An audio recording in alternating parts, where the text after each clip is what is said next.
selamat pagi anak-anak yang terkasih. Selamat berjumpa kembali dengan saya Bu Dewi dalam pelajaran agama Katolik dan budi pekerti. Oke anak-anak sekalian, hari ini kita memasuki pelajaran 2. Sebelum melanjutkan, Bu Dewi mengajak anak-anak sekalian untuk berdoa. Kita siap berdoa. Dalam nama Bapa dan Putera dan Roh Kudus. Amin. Tuhan Yesus, terima kasih untuk hari yang baru ini yang Kau berikan kepada kami.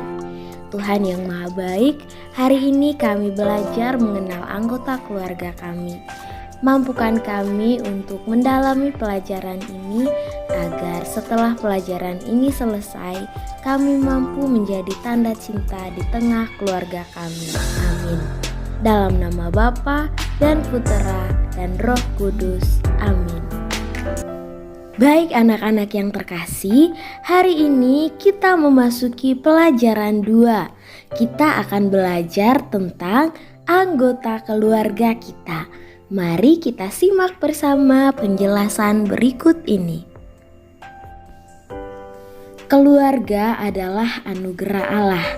Cinta kasih antar keluarga merupakan cinta Allah yang hadir secara nyata. Allah yang mencintai hadir melalui anggota keluarga yang juga saling mencintai. Misalnya, orang tua mencintai anak-anaknya, anak-anak mencintai orang tuanya dan juga saudara-saudaranya. Cinta keluargalah yang membuat kita tumbuh dan berkembang dengan sempurna. Baik, sekarang Bu Dewi mengajak anak-anak untuk melihat kisah satu keluarga yang sangat luar biasa dari Perjanjian Lama, yaitu keluarga Bapak Yakub. Kita simak ya ceritanya berikut ini.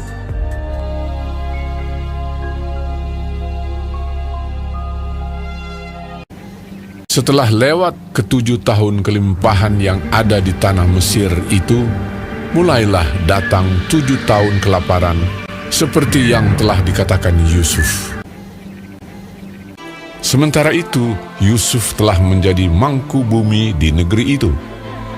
Dialah yang menjual gandum kepada seluruh rakyat negeri itu. Juga dari seluruh bumi, datanglah orang ke Mesir untuk membeli gandum dari Yusuf. Sebab hebat kelaparan itu di seluruh bumi. Tetapi di seluruh negeri Mesir ada roti. Sebab ada kelaparan di tanah Kanaan.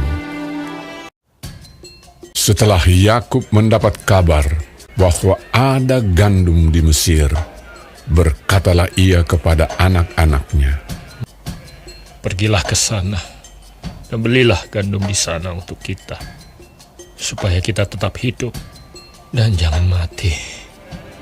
Lalu pergilah 10 orang saudara Yusuf untuk membeli gandum di Mesir. Jadi ketika saudara-saudara Yusuf datang, kepadanya lah mereka menghadap dan sujud dengan mukanya sampai ke tanah. Ketika Yusuf melihat saudara-saudaranya, segeralah mereka dikenalnya. Memang Yusuf mengenal saudara-saudaranya itu, tetapi dia tidak dikenal mereka. Berkatalah ia kepada mereka, "Dari mana kamu? Kamu ini pengintai." Jawab mereka, "Dari tanah Kanaan untuk membeli bahan makanan." "Hamba-hambamu ini 12 orang.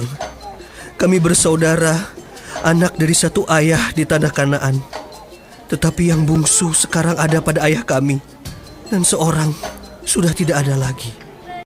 Lalu kata Yusuf kepada mereka, "Sudahlah, kamu ini pengintai." dan dimasukkannya mereka bersama-sama ke dalam tahanan 3 hari lamanya.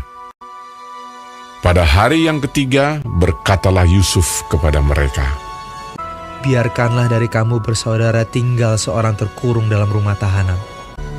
Tetapi saudaramu yang bungsu itu haruslah kamu bawa kepadaku." Ia mengambil Simeon dari antara mereka, lalu disuruh belenggu di depan mata mereka. Tetapi pergilah kamu bawalah gandum untuk meredakan lapar seisi rumahmu. Sesudah itu, mereka pun memuat gandum itu ke atas keledai mereka, lalu berangkat dari situ. Ketika seorang membuka karungnya untuk memberi makan keledainya di tempat bermalam, dilihatnyalah uangnya ada di dalam mulut karungnya. Uangku dikembalikan. Lihat, ada dalam karungku. Ketakutanlah mereka. Ketika mereka sampai kepada Yakub, ayah mereka, di tanah Kanaan, mereka menceritakan segala sesuatu yang dialaminya. Dan Yakub, ayah mereka, berkata kepadanya, Kamu membuat aku kehilangan anak-anakku. Yusuf tidak ada lagi, dan Simeon tidak ada lagi. Sekarang Benyamin pun hendak kamu bawa juga. Aku inilah yang menanggung segala-galanya itu. Lalu berkatalah Ruben kepada ayahnya, Serahkanlah dia ke dalam tanganku, maka dia akan kubawa kembali kepadamu. tetapi jawabnya, Anakku itu tidak akan pergi ke sana bersama-sama dengan kamu. Jika dia ditimpa kecelakaan di jalan yang akan kamu tempuh, maka tentulah kamu akan menyebabkan aku yang ubanan ini turun ke dunia orang mati karena duka cita.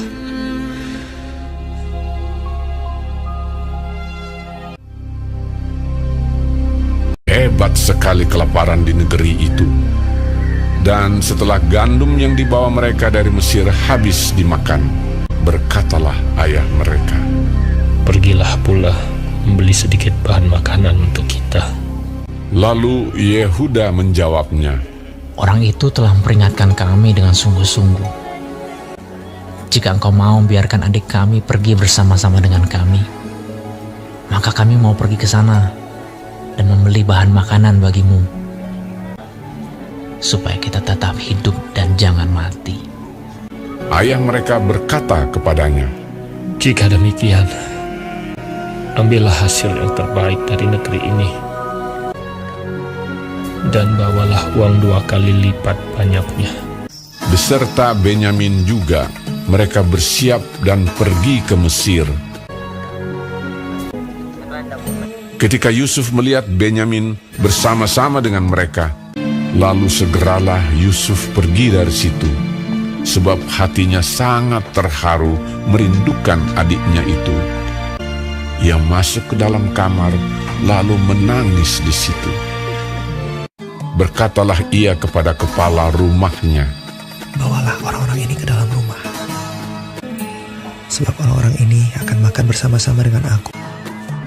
Setelah orang itu membawa mereka ke dalam rumah Yusuf, lalu minumlah mereka dan bersukaria bersama-sama dengan dia. Sesudah itu diperintahkannyalah kepada kepala rumahnya, Isilah karung orang-orang itu dengan gandum, dan letakkanlah uang masing-masing di dalam mulut karungnya. Dan pialaku, piala perak itu, taruhlah di dalam mulut karung anak yang bungsu, serta uang pembayar gandumnya juga. Ketika paginya hari terang tanah, orang melepas mereka beserta keledai mereka. Tetapi baru saja mereka keluar dari kota itu, belum lagi jauh jaraknya, berkatalah Yusuf kepada kepala rumahnya, Bersiaplah, kejarlah orang-orang itu. Lalu segeralah mereka masing-masing menurunkan karungnya ke tanah dan masing-masing membuka karungnya. Dan kepala rumah itu memeriksanya dengan teliti. Maka kedapatanlah piala itu dalam karung Benyamin. Dan mereka kembali ke kota. Berkatalah Yusuf kepada mereka, Pada siapa kedapatan piala itu, dialah yang akan menjadi budakku.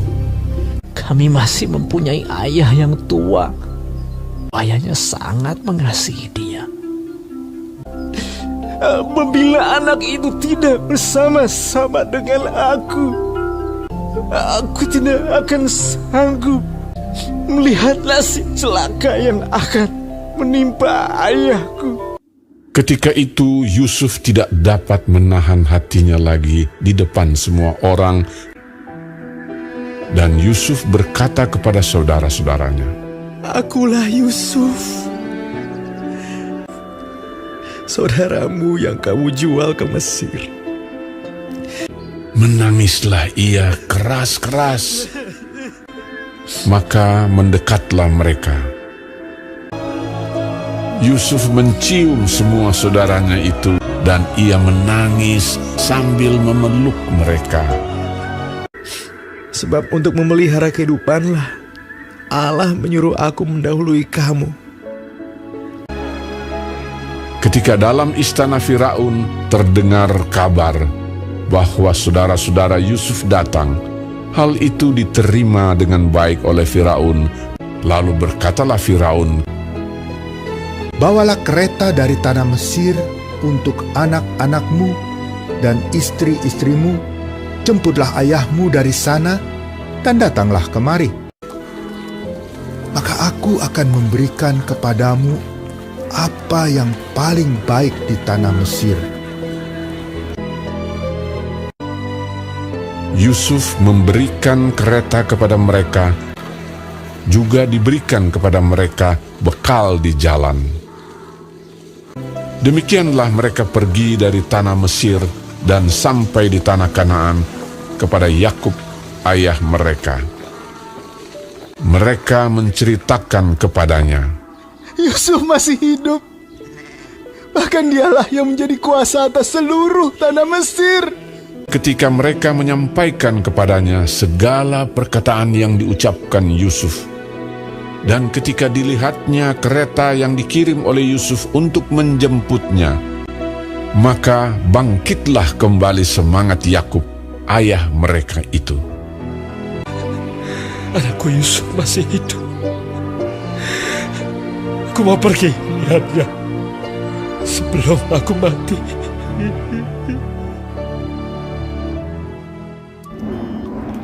Baik anak-anak yang terkasih, anak-anak sudah mendengarkan bersama, sudah menonton kisah keluarga Yakub ya. Yakub mempunyai 12 anak, salah satunya bernama Yusuf.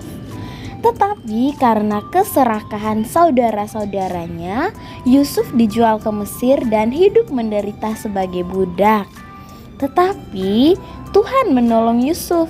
Tuhan menjadikan Yusuf tuan atas negeri Mesir sehingga mampu menolong orang-orang di saat kesusahan, termasuk saudara-saudara yang dulu menjualnya.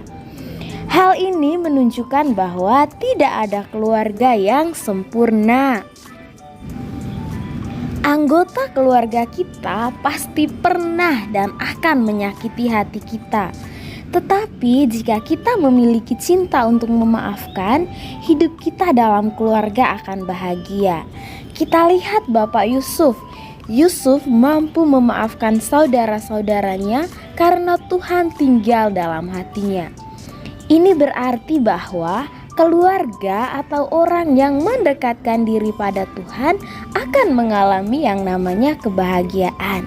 Maka marilah kita mempersembahkan keluarga kita kepada Allah agar menjadi keluarga yang bahagia seperti keluarga Bapak Yakub dan Bapak Yusuf. Baik anak-anak yang terkasih, sebelum menutup pelajaran hari ini, izinkan Bu Dewi men-sharingkan cara-cara agar keluarga kita tetap terawat atau harmonis.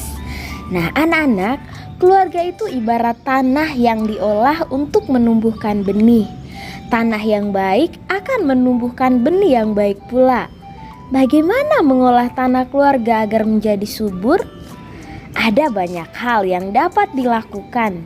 Misalnya berdoa bersama, makan bersama, piknik bersama, olahraga bersama, memasak bersama, retret bersama, dan lain-lain. Nah, jika anak-anak memperhatikan contoh-contoh di atas, selalu ada kata bersama.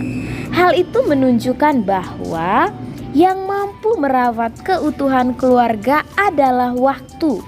Semakin banyak waktu bersama, maka semakin harmonislah keluarga itu. Baik anak-anak yang terkasih, itulah cara-cara merawat keluarga agar keluarga kita tetap harmonis. Dan jangan lupa tadi, keluarga yang harmonis adalah keluarga yang selalu mengandalkan Tuhan dalam hidup sehari-hari. Baik anak-anak yang terkasih, pelajaran kita hari ini telah selesai. Silakan mengerjakan tugas di Fresto. Terima kasih, dadah, salam sehat semuanya. Sampai jumpa minggu depan, Tuhan memberkati, shalom.